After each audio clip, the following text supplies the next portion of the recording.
Alors ce que nous, on a décidé de faire à Montpellier, c'est de monter un supermarché coopératif qui s'appellerait La Cagette, inspiré par la Louve à Paris, qui elle-même s'inspire d'une coopérative alimentaire qui existe depuis 1973 à New York, qui s'appelle Park Slope Food Coop. Notre projet repose sur ce modèle un peu de Park Slope Food Coop, qui est donc une coopérative, comme toutes les coopératives alimentaires, donc appartient à ses membres, les décisions sont prises en assemblée générale. La particularité du modèle Park Slope Food Coop, c'est que chaque membre travaille 3 heures par mois aux tâches de fonctionnement du magasin, ce qui permet de maintenir des marges assez basses et du coup de proposer à ses membres des prix 30 à 50% moins chers qu'en grande surface et des qualités de produits introuvables ailleurs, en particulier sur le maraîchage. Ça, c'est le principe, c'est les bornes à peu près. À but non lucratif, participation des membres 3 heures par mois, dans le but de diminuer et le coût du travail et le coût du capital et de redistribuer cette marge entre les consommateurs et les producteurs.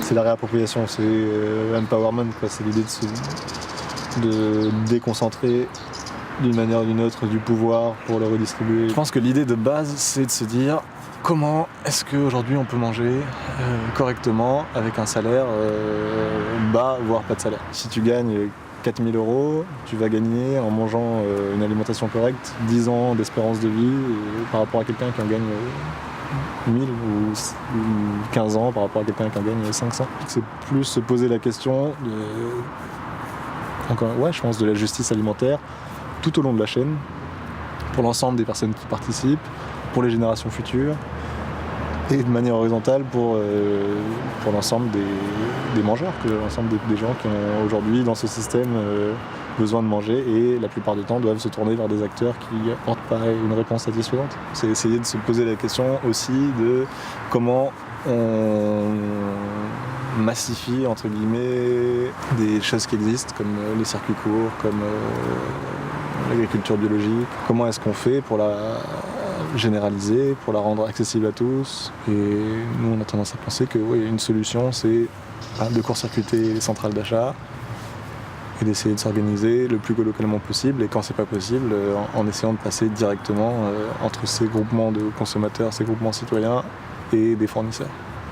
Plutôt que d'avoir ces intermédiaires un peu opaques qui sont les centrales d'achat et leur système de distribution verticalisé.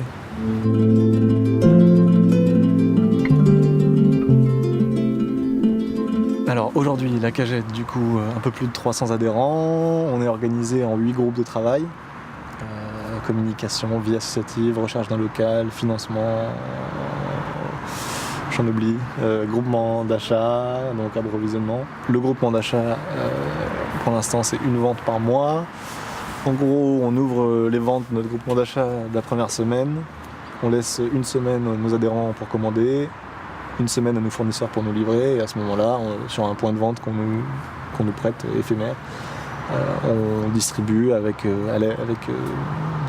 vingtaine de personnes participent à la distribution. On fait 90 commandes à peu près en ce moment par mois. Nos ventes nous permettent aujourd'hui d'envisager de louer un local sur le marché.